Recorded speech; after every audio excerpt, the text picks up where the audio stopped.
King. All right. And when was you born? June 27th,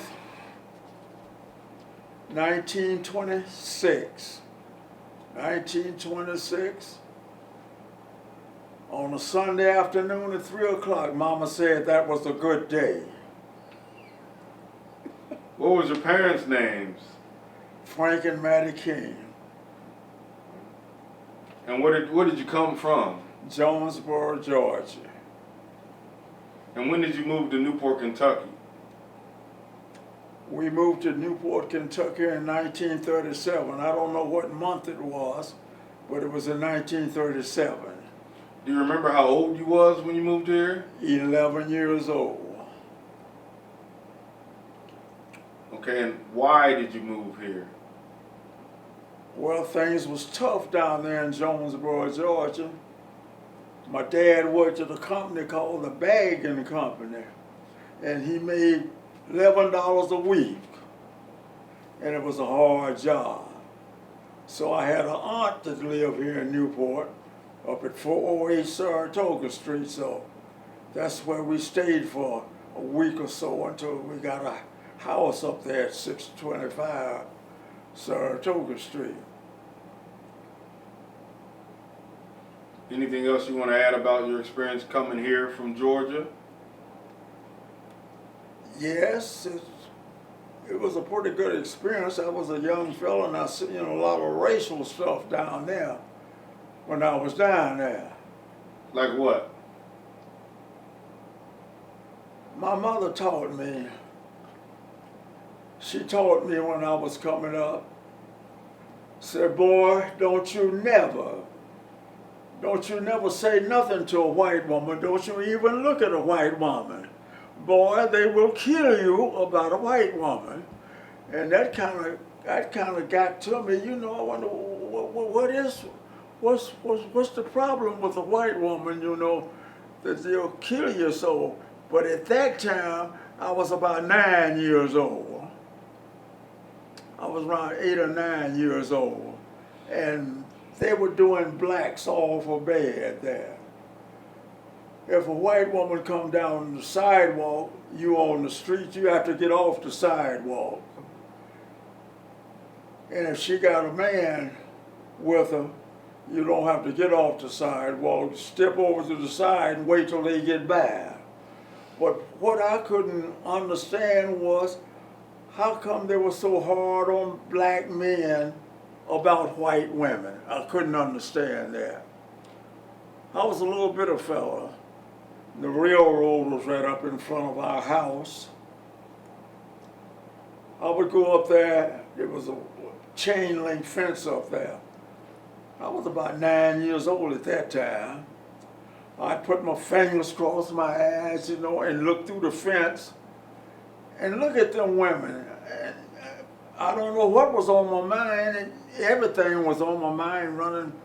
I just wanted to know how come a white woman was such forbidden fruit. I was standing there, I didn't know no more after I left that fence than I did when I went up there to that fence. But they were really doing black people in down there at that time. The jail was right up over the little settlement where we lived there.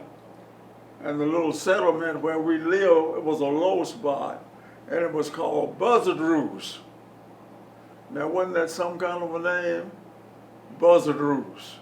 That's where the few little black people lived down there at that time. And at night, Mama said they couldn't rest good at night because they would be beating them black people up there in jail. You would hear them hollering. And I know they was beating them for nothing. Even if they had it on their mind about doing something to a white man, he'd got done in. But I know they was beating them for nothing. They would be screaming and hollering up there. They would just be beating them. the racial thing was tough. Like I said, my daddy made $11 a week at this bag in the company. He would get paid on Friday, and Mama would go up. There was a little A&P store, you know, Atlantic and Pacific was up there. A little bit of players, and she would get hamburger and Pepsi Cola, and that's what we would have on Friday, and we would look forward to that because boy, that hamburger and Pepsi Cola was good. I'm telling you, that was good, because all we had to eat was what Mama fixed in the garden in a pot and whatever, and we could eat off of that 3 or 4 days. Yeah, we could eat off for 3 or 4 days, but we'd have chicken every now and then. But it got to me the way Mama killed chicken. Mama would grab a chicken and just wring its neck off. Wring his neck until his neck is broke. And that kind of got to me as a young man, but I got over that. But we look forward to Friday nights.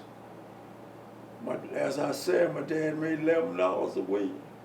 And she would get hamburger and Pepsi Cola. Boy, Pepsi Cola was good at that time. Yes, it was. So, in your opinion, why do you think your parents decided to leave Georgia and come up here again? We were so poor. We didn't have nothing. My aunt that lived here in Newport, her husband worked at the steel mill out here. It was a steel plant out there called Andrew Steel Mill at that time. So he got a job up there chipping steel. That was another hard job, but he was making a little bit more money. So after he stayed there for a while, things got rough. They laid him off, and my parents had to get on something called the WPA. That was some kind of federal thing for poor people. And their office was down there at 5th and Central. Never will forget it. I ate so much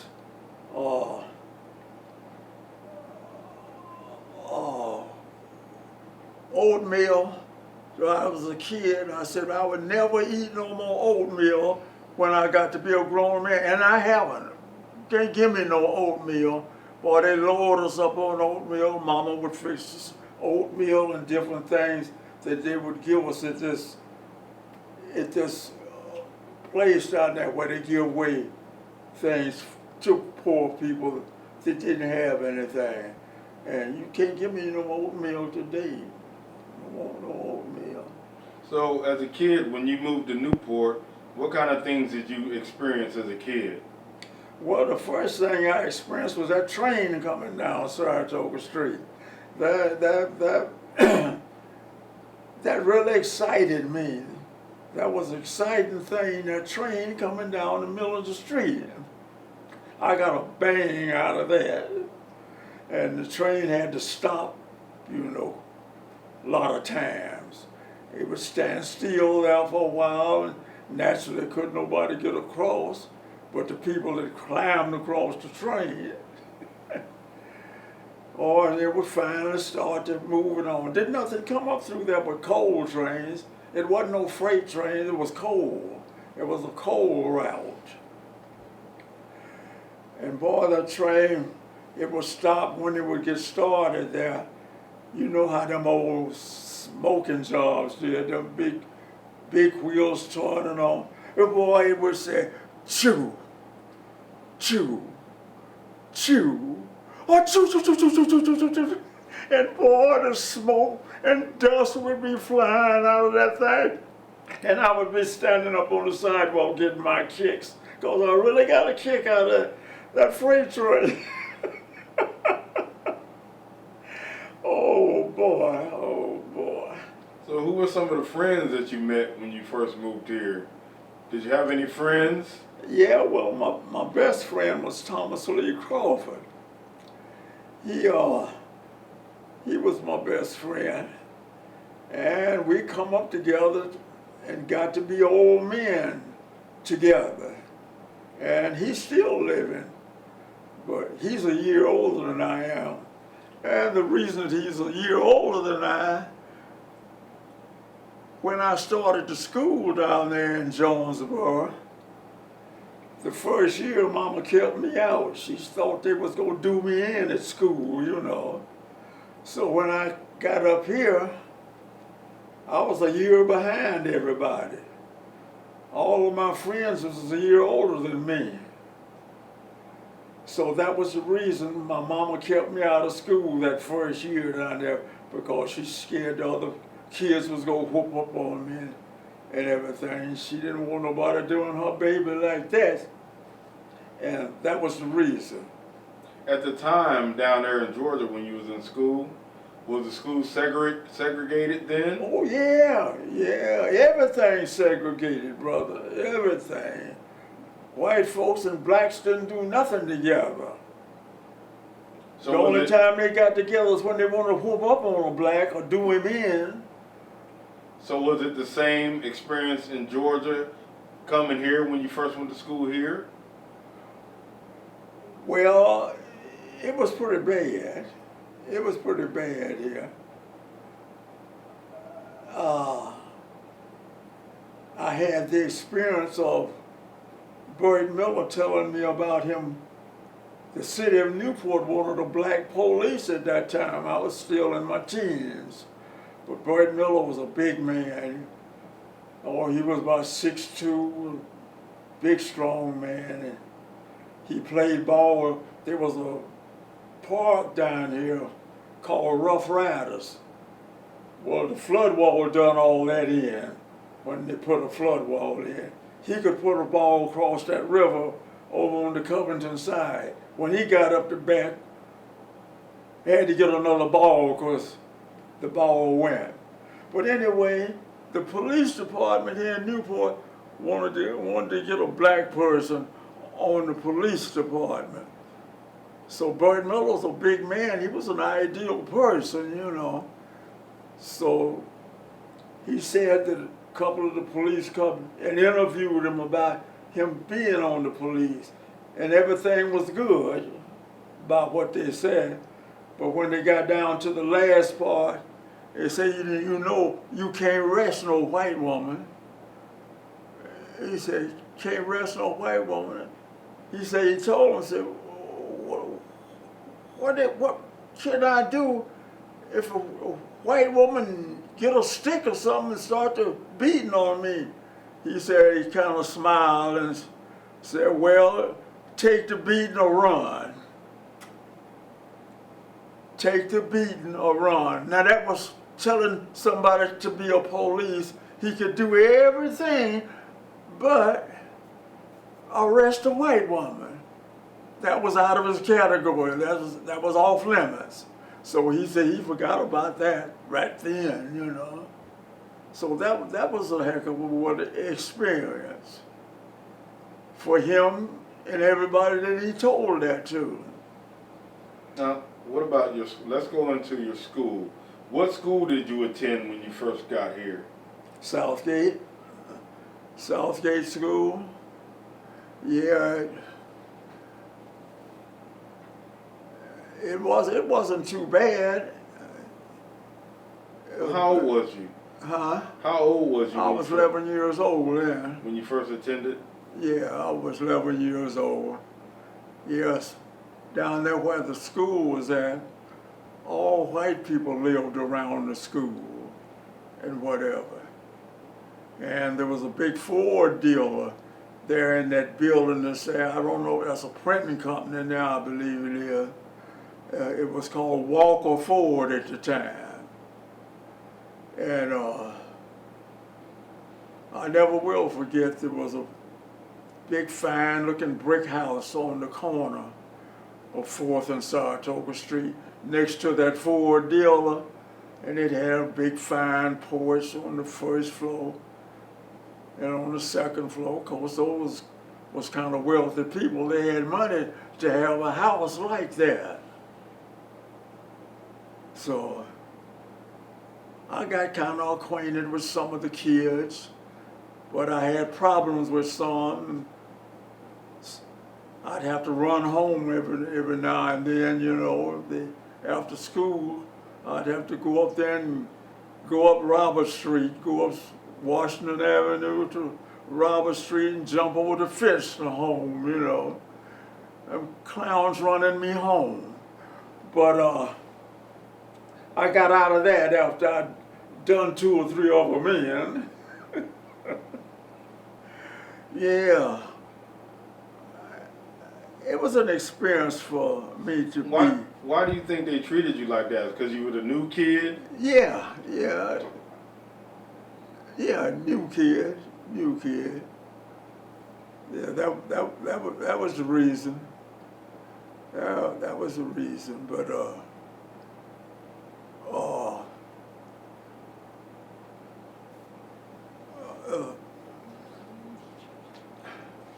So let's talk more about the school, okay? So you were 11 years old. So what grade was you in when you first came? 3rd. You was talk about it. Elaborate a little bit. I was in the 3rd grade, but everybody was a year older than me. I didn't have no problems in school. It was just out of school with the youngins that wanted to, you know, how they want to do a new person when he come to school. Well, that's the way it was, but I got all right there after a while, after I punched 3 or 4 of them, you know. But Bobby Boyer, I never will forget, he was the one that gave me the most trouble. The Boyers lived right a couple of doors down from us. And to avoid him, I had to go around Washington Avenue and around Robert Street and jump over our fence to home there on account of him. But boy, I slapped him upside the head one evening with a brick. And that was it. I didn't have no problem out of that dude no more. So you're saying there was some bullying when you were in school? Yeah, he was bully. Yeah, he was a bully. He wasn't no bully no more. Yeah. Well, let's talk about who were some of your friends while you were at the Southgate school. Well, Tom Lasky was one of my friends. He was a good friend of mine, and Thomas Lee, especially Thomas Lee. And all of the girls liked me. Name some of them. Give us some names of the people you went to school with. Chensey was one that was going to school there. And there was a couple of 3 that lived around on Robert Street. I can't think of their names. That stayed on Robert Street. And I just can't think of their names right now. The Roundtrees was another family that was around there. The girls was going to school down there when I was going to school. Well, I got along very well with the lady people. Yeah.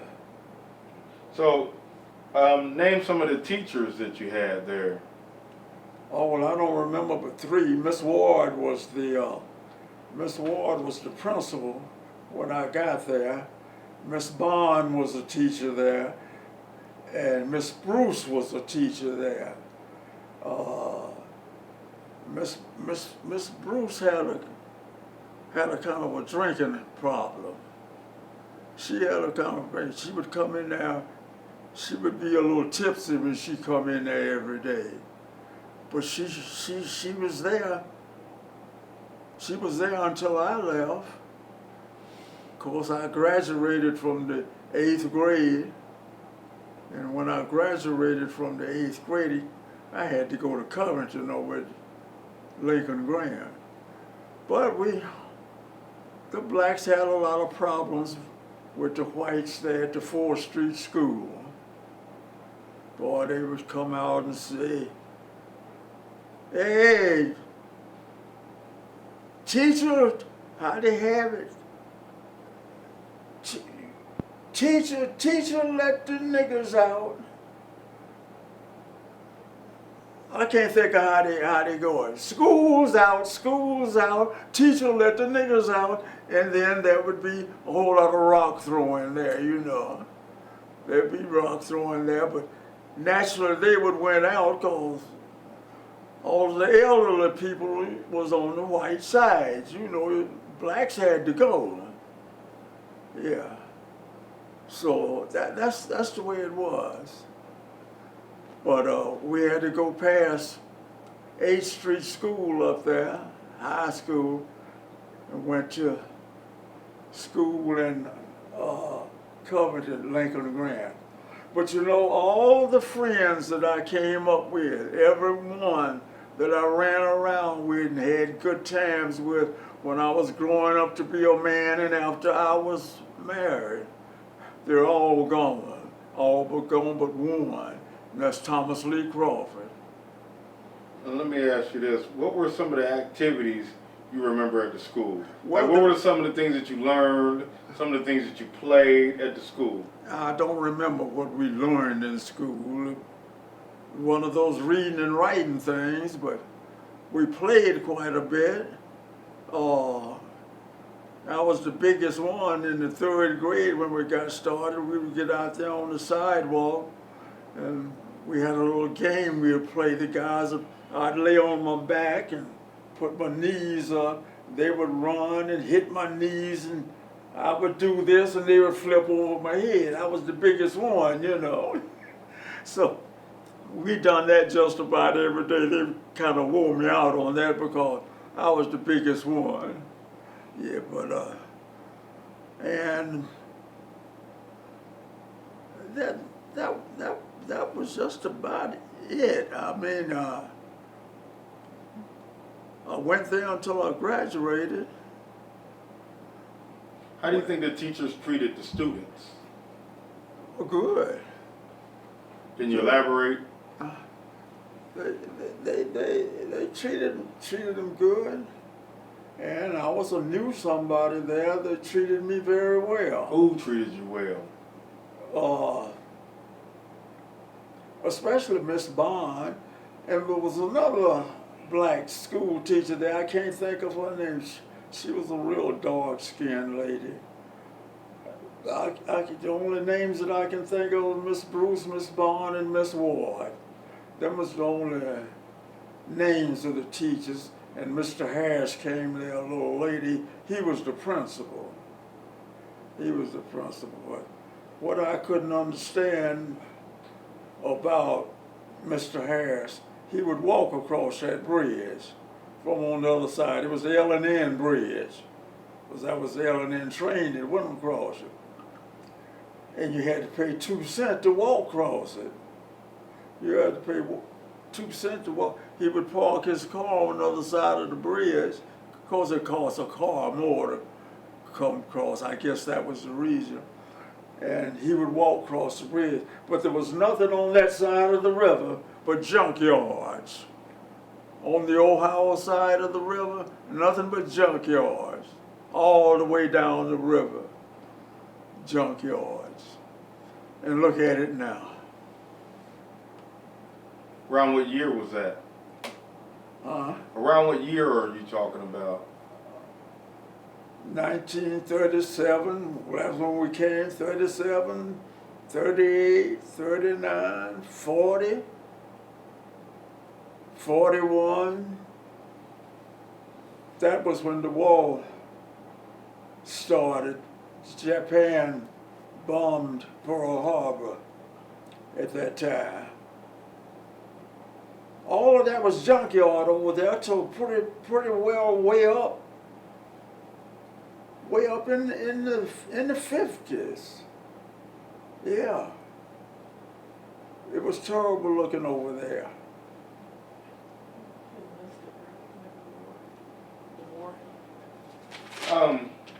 So what did you do after so you went to Southgate School and then you went to Lincoln Grant. Mm-hmm. Tell us a bit more about Lincoln Grant, your experience with Lincoln Grant. Oh, I didn't have too much experience with Lincoln Grant because I only stayed there a year.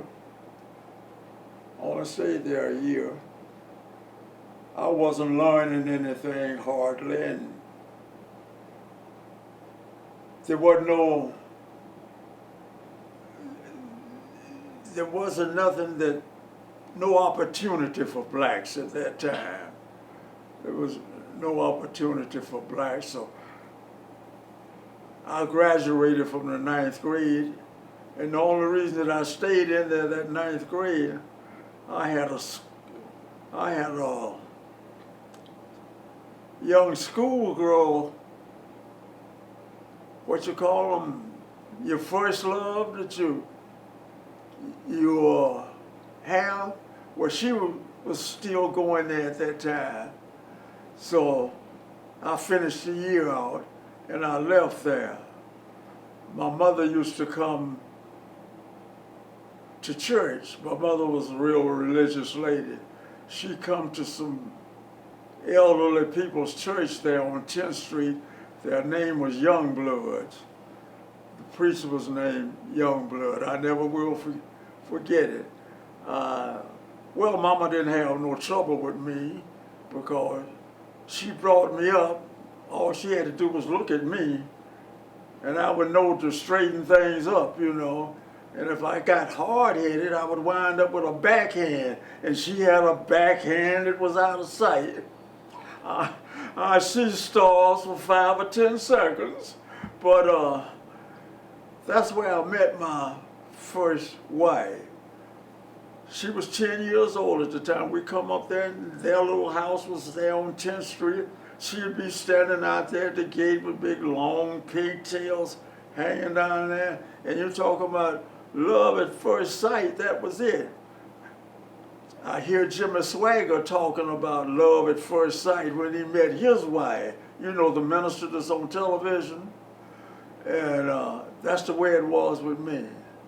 So when I went in the Army, though, we got displaced and got out of touch.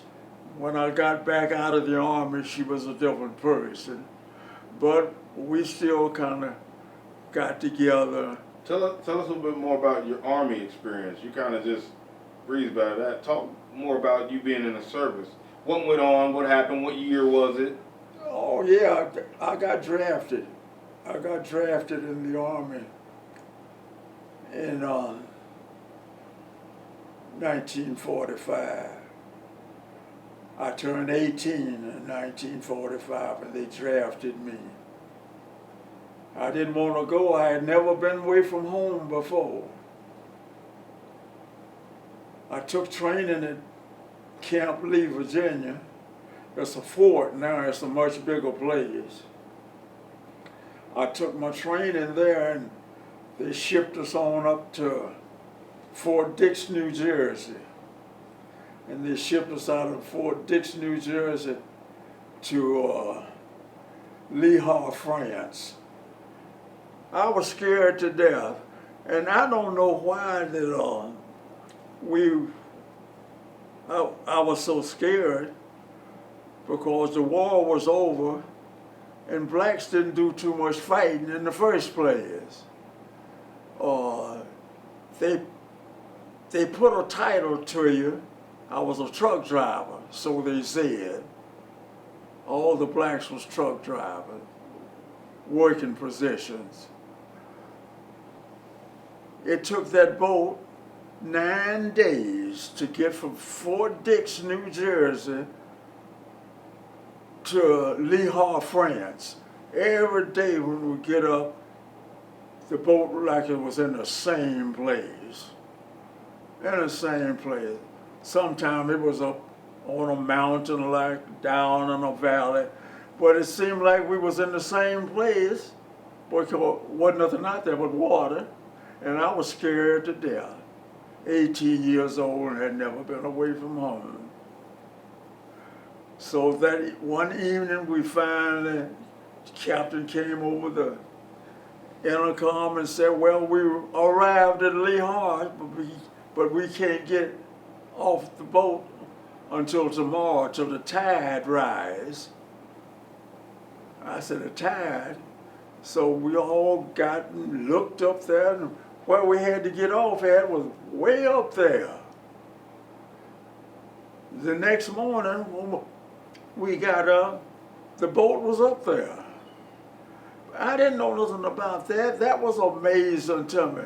The water goes from one side of the world like that. When it's up in the United States on this side of the world, it's down over in Europe. That's the way the water does. That's amazing. That's amazing. And I wasn't aware of that. And when we got out, 3 or 4 of them, they were sending this place, 4 or 5 of them, sending to other places. And me and 2 other fellas, they sent us to a bakery company. I said, well, we gonna do all right. This is a bakery company where we going. It's gonna be clean and gonna be able to eat enough bread anyway. Well, we got there, everybody was gone and out working, so I figured it was off in a bakery somewhere. And about 3:30, here come these guys coming in, unloading out there. And they look like they would come out of a coal mine. Look like they had come out of, I told my boy, I said, man, I know they ain't been in no bakery looking like this. Sure enough, they wasn't. They was loading and unloading oil drums. A lot of oil was transported in 55-gallon drums. And that was a constant job for them to do over there. So the next day, we had to go. And that was it. That was it for a while. So stayed in that for a little while. And I got to be a military police in the camp part where we was at. So we were there for a while, but it was just work for us. It wasn't nothing for blacks to do but work. It was work. It was work. So what happened? What happened after that? When did you come back to the United States? What year was it? And why did you come back? Oh, I got discharged in 1946. And it taken the boat the same amount of time to get back, but I wasn't as scared. But I did get seasick. I got seasick. I got sick as a dog coming back. I was too scared to get sick going. But I got discharged December the 24th, 1946. 1946. Boy, I got on that train headed for Cincinnati. I got here about midnight. Mama didn't know I was coming. Boy, she was surprised when she opened the door and seen me. But, and I walked from over to Dixie Terminal. The bus that comes from the train station stopped up there around the Dixie Terminal at that time. So I walked to Newport on across that bridge. And that was the terriblest bridge that used to be in there, called the Broadway Bridge. Wasn't no concrete on it nowhere, it was all wood. And the streetcar ran across there. That was a terrible bridge. It needed tearing down. So they did after a few years, but I was glad to get back home, and they had just started working on the flood wall at that time. So I got a job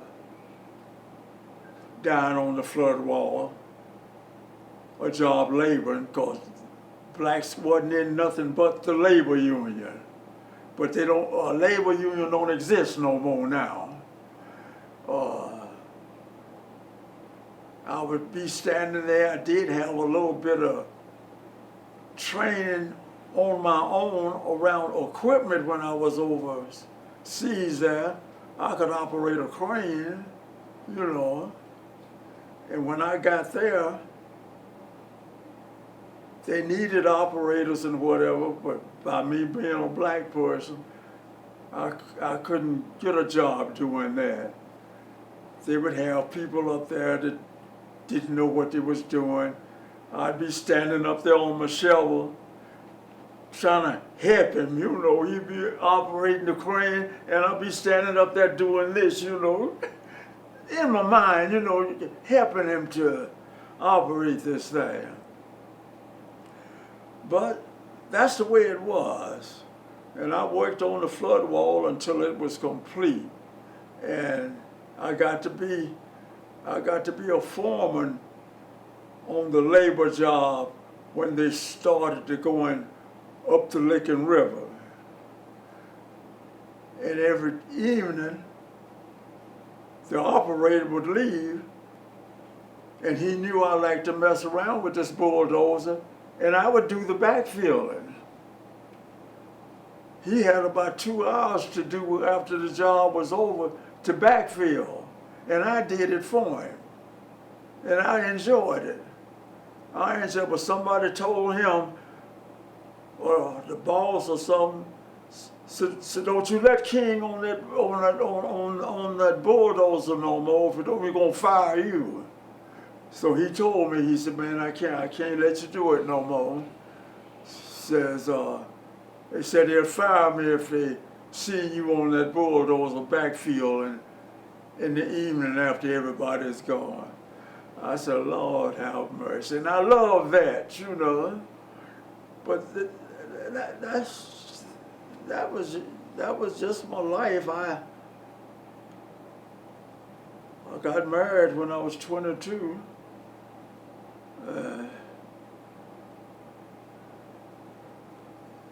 And there was a whole lot to my marriage thing, you know.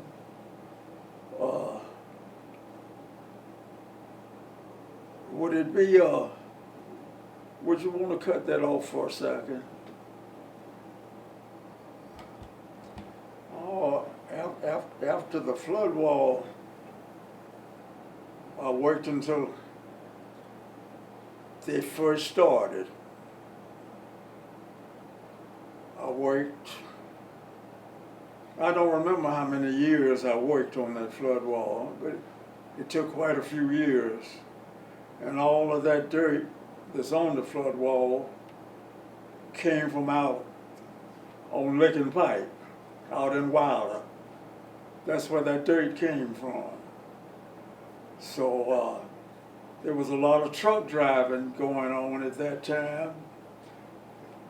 Thomas Lee's daddy had 2 trucks hauling dirt 24 hours a day. I told you about the one, only had one that's older than me, that's still living, that I came up with. Well, he drove and hauled dirt on that flood wall. But after the flood wall, I got a job. Let me see where.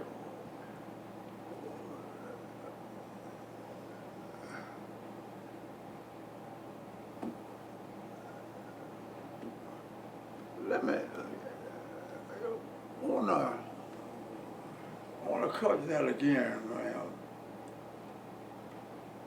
I wanna cut that again. Let me. Tell the year. Huh? What year was it? I don't know what year it was. After I finished the flood wall, I really don't know. Tom Lasky and I was real good buddies at the time. We worked on that job out there at the airport until it was complete. And then after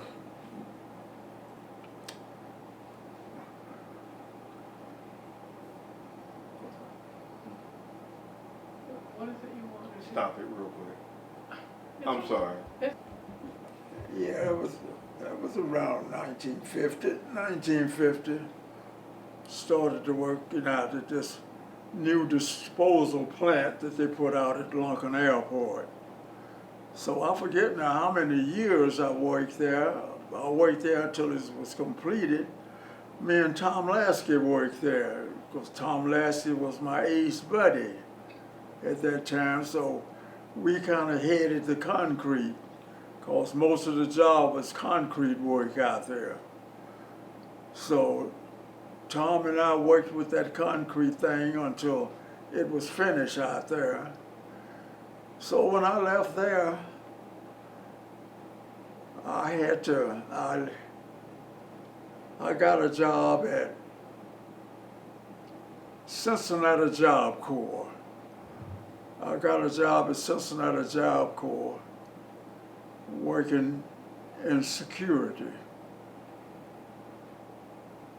So that was well after that I had been riding motorcycle. Maybe I'm getting ahead of myself.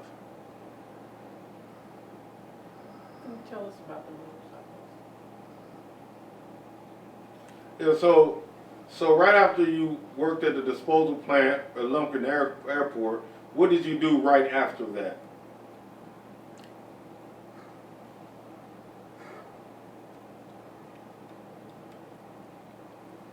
Tell us about your love for motorcycles. Yeah, I love motorcycle. I'm a real motorcycle enthusiast. I bought my first motorcycle in 1953. Yeah, 1953. I bought this motorcycle and I brought it home, and Mama said, "Boy, is that your motorcycle?" Because she had done told me, "Don't bother with no motorcycle." And what she was going on, there was a sheriff got killed down there in Georgia years ago, and because he was riding on a motorcycle, she couldn't get motorcycle out of her head that it wasn't the electric chair. Said, "Boy, is that your motorcycle?" "Yes, ma'am." I'm done got married then, you know. I'm a married man, and I love motorcycles so, you know. I said, "Yes, ma'am, that's my motorcycle." And boy, she really bust my bubble. She started crying. She started to cry. That bust my bubble. So I rode good until 1958. I think about 5 years I rode good, you know. Boy, I had a 47 knucklehead. They call them knucklehead, Harley Davidson. Boy, it was a hand shift. The shift was on the side of the tank and had a suicide clutch on it. And boy, I was something with that. I was something with that. So I would leave home sometime, come down Saratoga Street to 4th Street, go into Covington, come down 4th Street. And after I left York Street, no more stop signs till I got to Covington. And you know, sometimes I think about how I rode then, and I flinch in the bed because what could have happened? I would come down through there, I would leave York Street, and when I got to Central Avenue, and I'm doing 80. I'm doing 80. And I had to break it down, you know, that's what they call them, going back to a lower gear. I'd have to break it down and slow it down to make that curve to go around up on the bridge. And the boys at the oil station, that's where I met Billy's dad at. They had this oil station there at 5th and Central. When they hear me coming, they all run out there to see me coming down the street, and I was pouring it on. If something to pull out in front of me between York Street and Isabel, it would have been all over for me.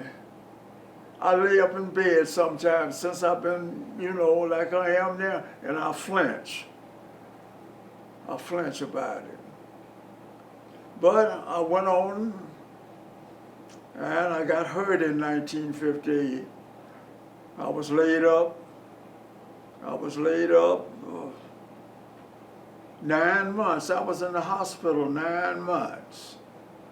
I came home, and I was home in body casts 4 months. So all of that time I was laid up, but when Mama would come to see me, wouldn't say nothing. Just ask me how I feel or whatever, but I could see it in her eyes. I told you so. But did nothing get hurt but my legs.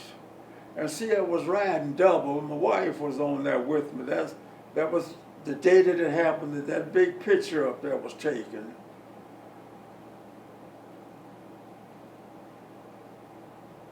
I laid up 14 months before I started getting myself together. Then I bought me another motorcycle there. And I think I bought 2 or 3. And the Harley-Davidson dealer was right here on the corner at the time. Elm and Patterson here, that's where the Harley-Davidson dealer was, right across the street there. And that's where I hung at all the time. So he had an escort service going.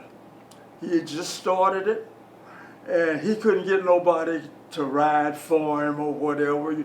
He couldn't depend on no one. And I was down there, and I could ride. I could ride, but I'm a black man, you know. So that was the hang up. So he asked me one day, Al Rothy was his name. He asked me, how would you like to escort for me? I said, now you know them funeral directors is not going for that. They're not going to have that. He said, well, if I can get you to going on that, will you take it? Oh yeah, I'll take it. He got on the phone and called every one of the funeral directors in Campbell County. And all of them said, yeah. All of them said, yeah. So Sheriff Howell was the sheriff at that time. Of course, he knew me before that I came to them, because I had to have training, gun training, in order to carry a weapon. So Sheriff Howell knew me, and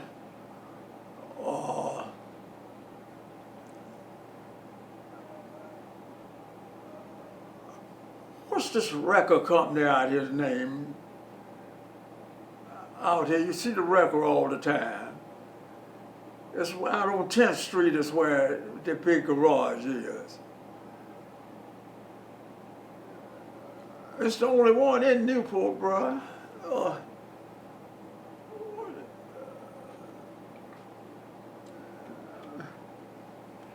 The record said, well, the man that owned that record service is out there in Newport now.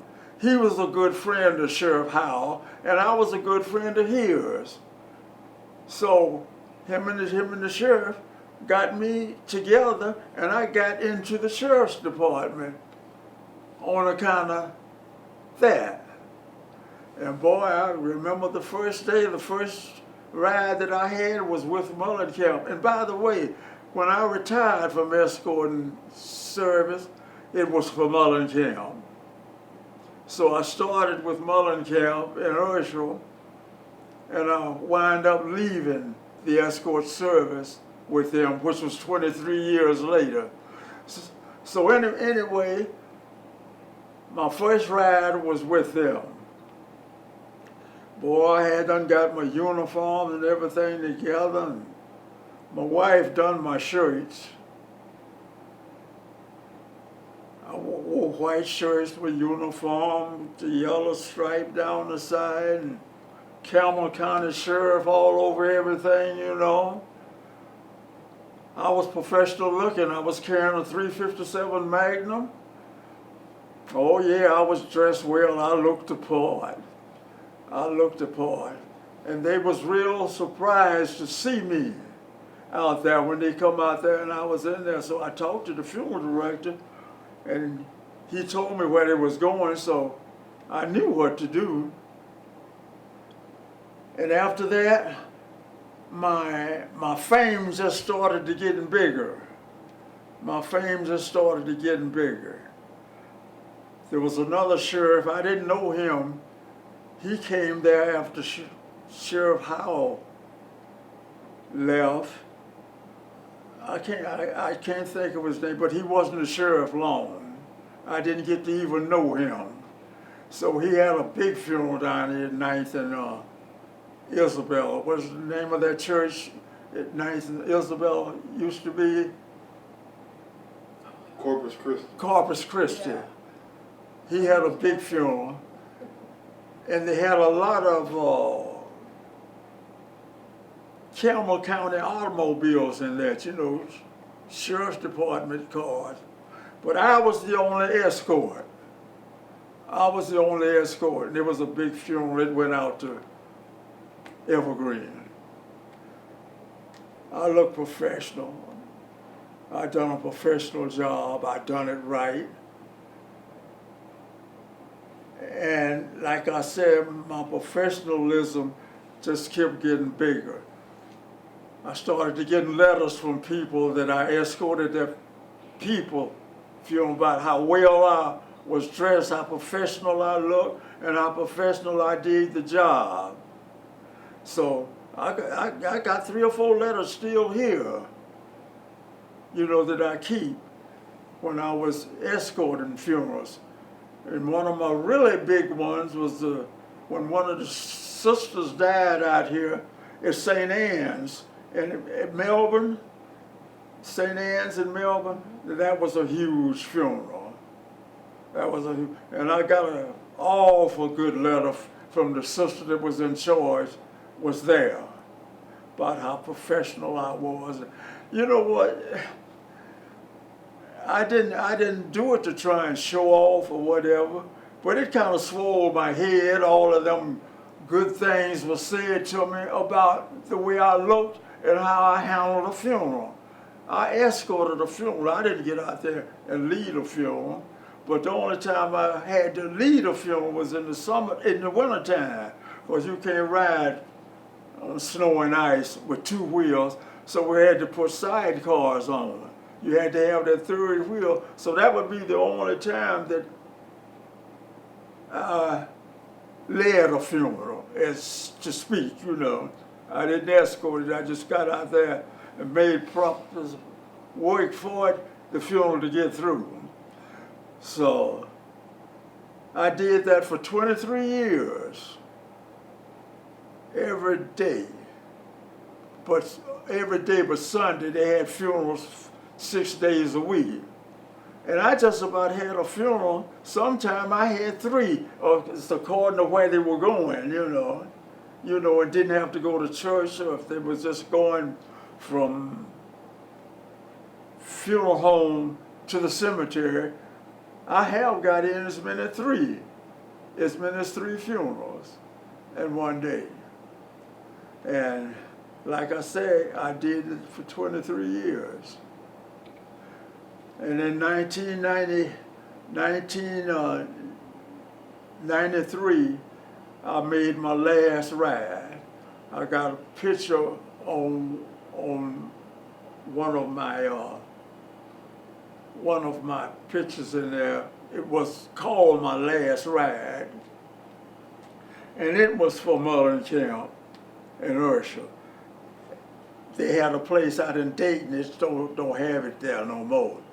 And it went from Mullen Camp there in Dayton to St. Bernard Church out there in Dayton, and from St. Bernard Church to St. Stephen's Cemetery in Fort Thomas.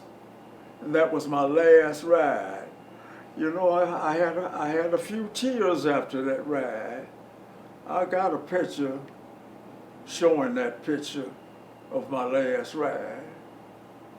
So that was my career in escorting funerals and with the sheriff's department. But I still rode. I built a motorcycle after that, a 3-wheeler. And it looked like it was factory built. It looked just like it was factory built, man. And I got swindled out of it after me and my wife had a divorce. And I didn't have no place to put everything that I had. And the fella that taken it into his custody, he just taken it away from me.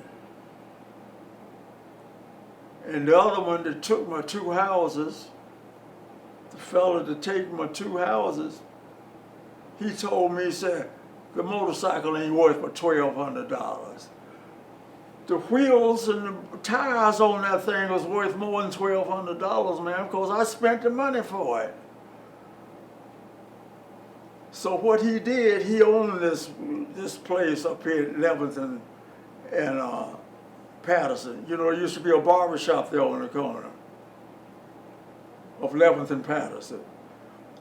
Well, he owned that. And he put, it's Brighton. huh? 11th and Brighton? No, 11th and Patterson. 11th and Patterson is up there where I lived at. Up there. And this fella, he took my motorcycle out in Florence somewhere. I haven't seen it since. He took it out in Florence at a garage that he had already. But all of my thousands of dollars worth of tools and things is up there at 11th and Isabel. That's where it is right now, if he ain't done got rid of it. And he had nerve enough to tell me that I didn't have nothing but junk, and I never bought no junk in my life, never have. Sears Roebuck was over on 7th Street in Covington at the time, between Madison and the railroad tracks. So that's where Sears Roebuck, and I bought everything from there. And after they closed, I went to Florence and got everything. I had thousands of dollars worth of tools, and this one fella that's got my bike said I ain't got nothing but junk up there. If I'd have been in good shape, I don't know what I'd have done. But I wasn't in good shape, and I'm glad I wasn't in good shape. Glad I wasn't. Let me ask you a question, because I don't think you officially stated. What was your title while you was riding escorts? What was your title? King? No, like, I didn't was have you no, a deputy? Was you a sheriff? I was a deputy sheriff. Okay. I was a deputy sheriff.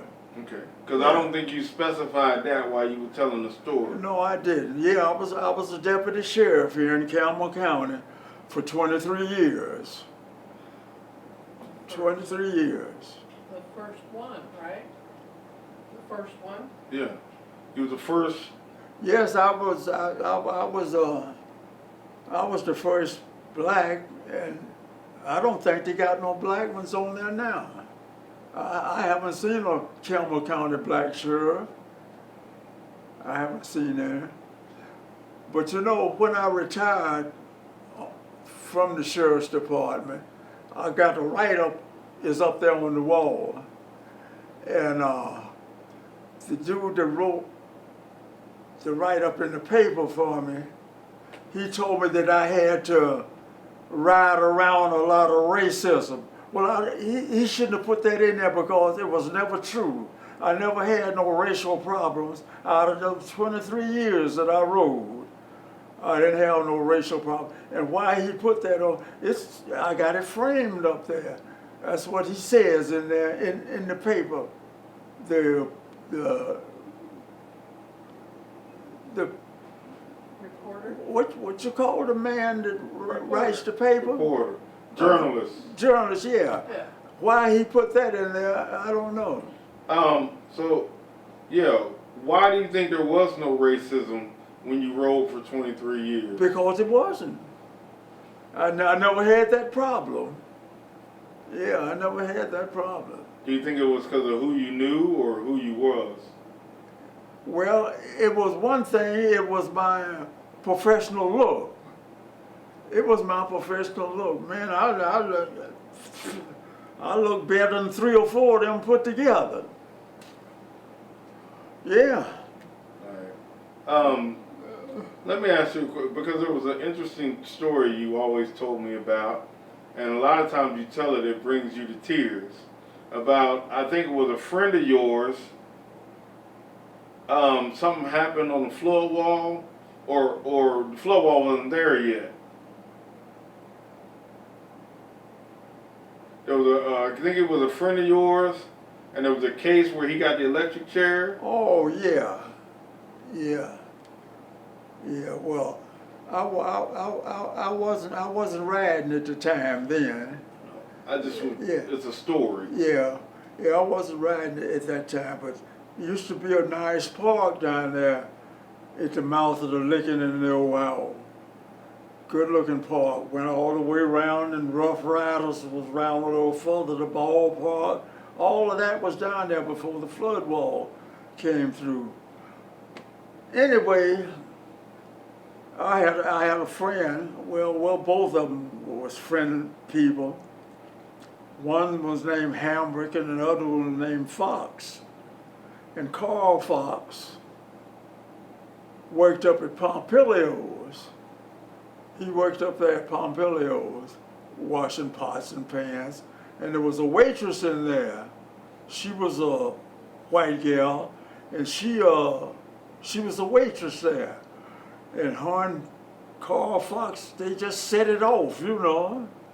And they was together for quite a while. On this particular night, Carl picked up his buddy, and then he picked her up, and they went down there and parked in the city park, of all places. The police showed up from somewhere. When the police showed up, she hollered rape. She said that they taking advantage of her. And she'd been going with the dude for I don't know how long, because both of them work at Pompilio's. Up there at 6th and Washington, you know about Pompilio. That's where they worked at. What year? Taylor, I don't know what year that was. I don't know what year that was. But anyway, the prosecuting attorney that prosecuted that, he was a well-known somebody. Danny Davis was his name. And he was the kind of attorney, he'd get up and start to crying in the court. They said that's what he done in this court, you know.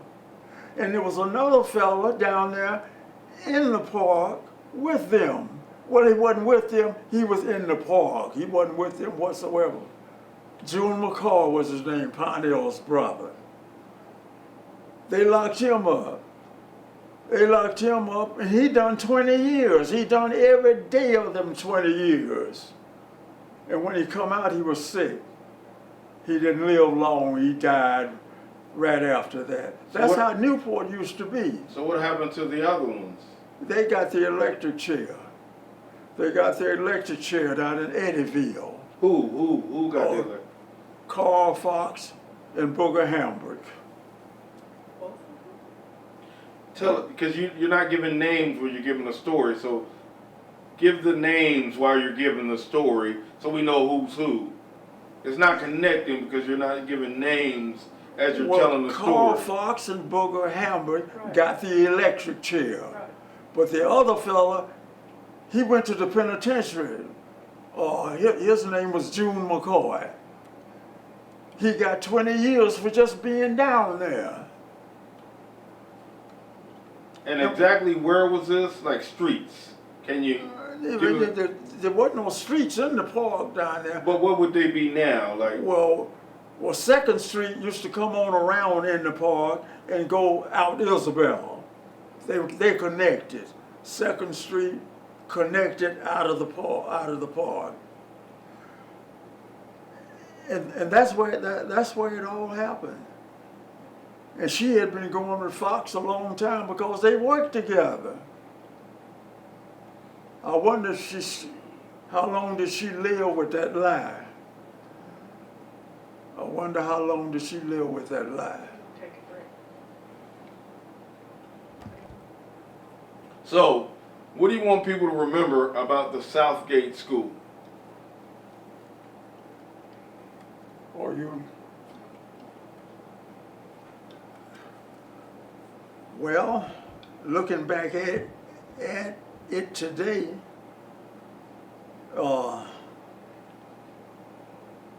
it was a disgrace at that time. It was a disgrace at that time. Excuse me. Because I'm sorry. But letting him Trying to finish. elaborate, but I want him to I want him to realize that he's talking to That's people. okay. Let me kind of elaborate on this before you get started there. Gates. The reason that I say it was a disgrace, because it was a disgrace at that time, the way blacks and whites were separated. That was a disgrace before God,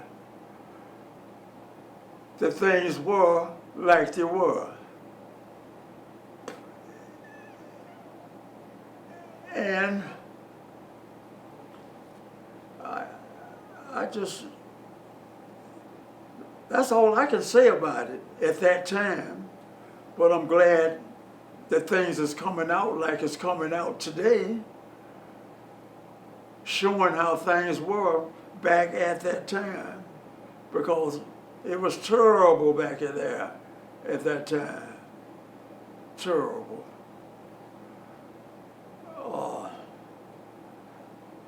I would like to be remembered in Newport, Campbell County. This is where I lived at most of my life, up at 625 Saratoga Street in Newport. I would like to be remembered. By the way, they used to call me the mayor of Saratoga Street. The 600 square, because I had 4 pieces of property in that square.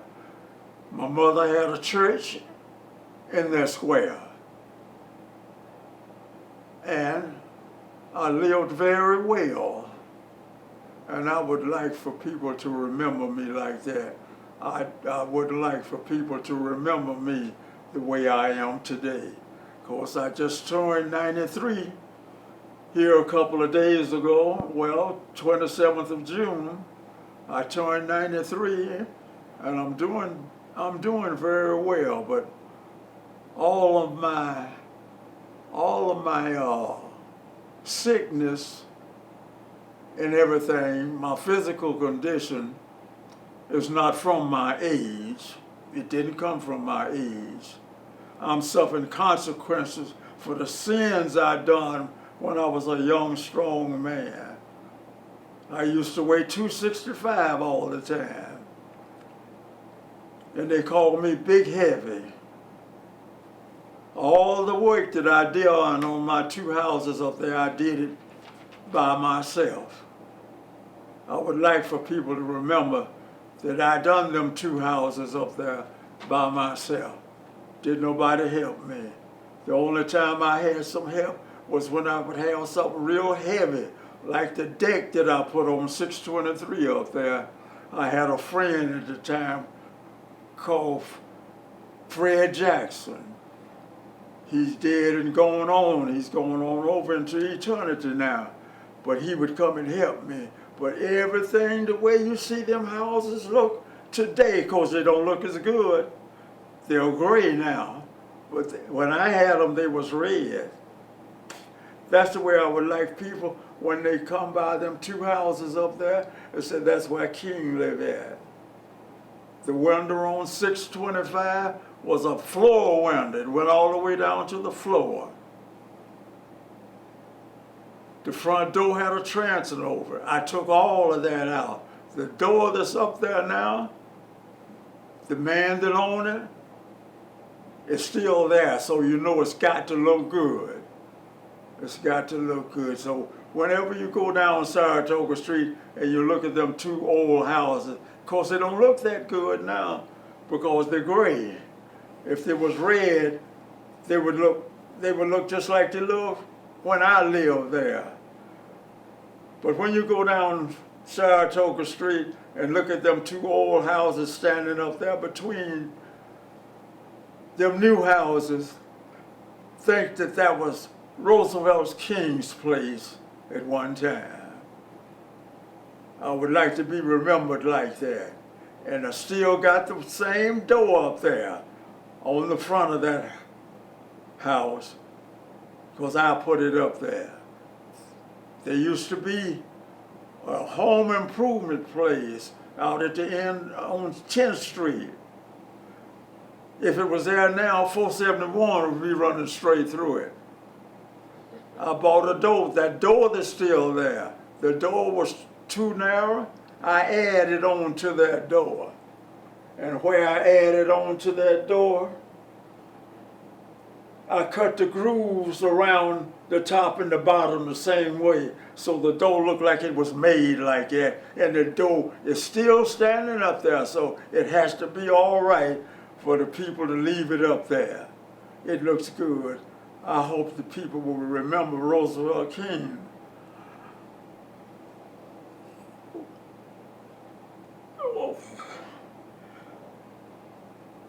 When they come down Saratoga Street, remember me. You have any children? Any children? Roosevelt, where are your mom and dad buried? Where's your mom and dad buried? Mary Smith Cemetery. Over in Kent County? Ellesmere. Ellesmere. Huh? Yeah. It's in Ellesmere, right? Ellesmere. Did you escort for them? Oh no, I wasn't escorting then. I they died before. I was a youngster then. Okay. Yeah. Is that where you're going to be buried? Yeah. Mm-hmm. The wife that I have now says she was gonna bury me there. That's if I died first.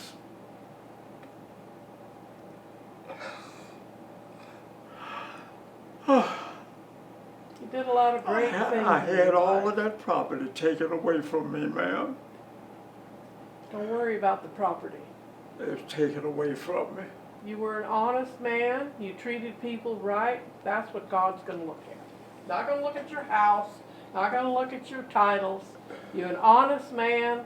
You treated people right. That's what God's going to look at. Would you place me one of them clean?